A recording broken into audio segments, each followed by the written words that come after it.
So, blue bumper car with a mass of 100 kilograms moving at a velocity of 20 meters per second collides with a red bumper car that was at rest and had a mass of 100 kilograms. If the blue car moves away with a velocity of 5 meters per second, what was the velocity of the red car? Alright, so the hard part about these problems is you've got two different velocities you're calculating for afterwards. So it ends up being a two-step equation. We're going to start with drawing a diagram. So we've got one car here, and we'll make this our blue car. Okay, and it's moving, or it has a mass of 100 kilograms. It's moving at 20 meters per second. It's going pretty quick. And then we've got another bumper car, and this is our red bumper car.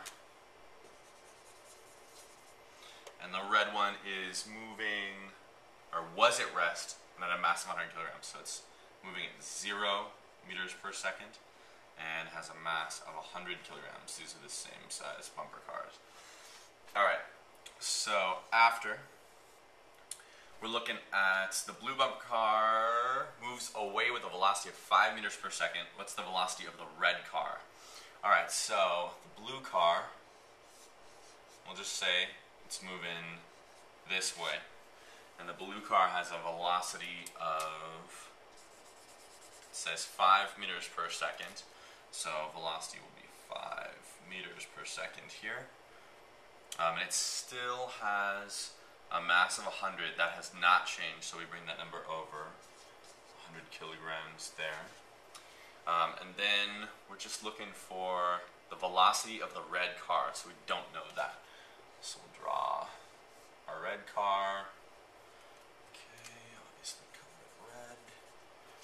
Okay, and the red car, we don't know how many meters per second it's going, but we do know that it has a mass of 100 kilograms still. Both of them still have 100 kilograms, same size. Okay, let's plug in our known values. So first off, M1 and V1, so the first object, 100 kilograms, mass, velocity was 20 meters per second, that's what it said right here. And then M2, so we've got another 100 kilogram object and then a velocity of 0 meters per second. So another 100 kilograms, and the velocity is 0 meters per second. Cool, afterwards, so we've got object 1, which is our blue car, still 100 kilograms, 5 meters per second is the velocity, so 100 kilograms, and it's going 5 meters per second. Alright, then object 2, we don't know how fast it's going, but we do know that it has a mass of 100 kilograms. So, mass 100 kilograms, and we don't know how fast it's going. There's a question mark there. Alright, so let's plug in our values. So we have our equation, which we always start with, M1V1 plus M2V2 equals, okay, and then after M1V1 plus M2V2. So the before side and the after side. So before, we'll fill in our numbers. So my mass of my first object was 100 kilograms times, and then 20 meters per second. Alright, plus we've got 100 kilograms, and it's going 0 meters per second, so 100 kilograms, it's traveling at 0 meters per second. Alright, equals, so now we're on the second side, the after side. So let's see, object 1 still had a mass of 100 kilograms, there was no weight loss here. But it's only going at 5 meters per second now.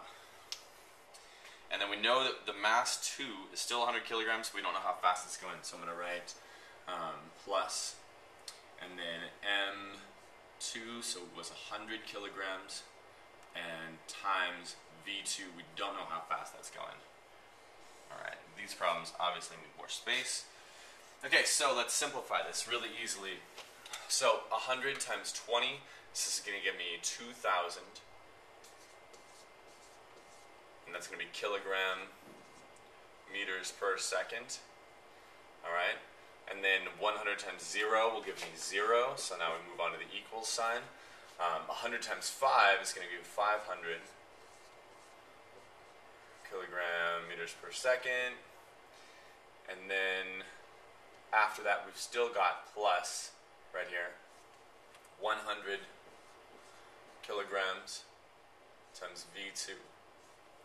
Alright, we're going to work on some of the solution here since we've taken up some of our space here.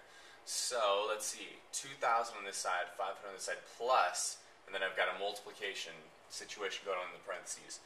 So I think what I'm going to do is I'm going to get rid of this 500 kilograms. Now, it's 500 kilogram meters per second plus this. So in order to get rid of it, move over to this side to simplify this side. I need to do the opposite sign from plus. So that's actually going to be minus 500.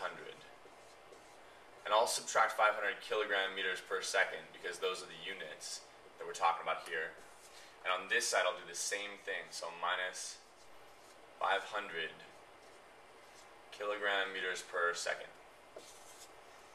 Alright, these two bad boys, since it's 500 minus 500, these two will cancel out. And then these two, 2,000 minus 500, I'm actually going to get 1,500 or 1,500 kilogram meters per second.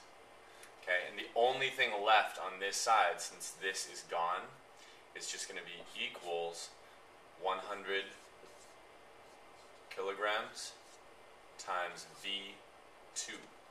Alright, so now we can bring this up to the top up here and solve for V2. So I have 1,500 kilogram meters per second and 100 kilograms times V2.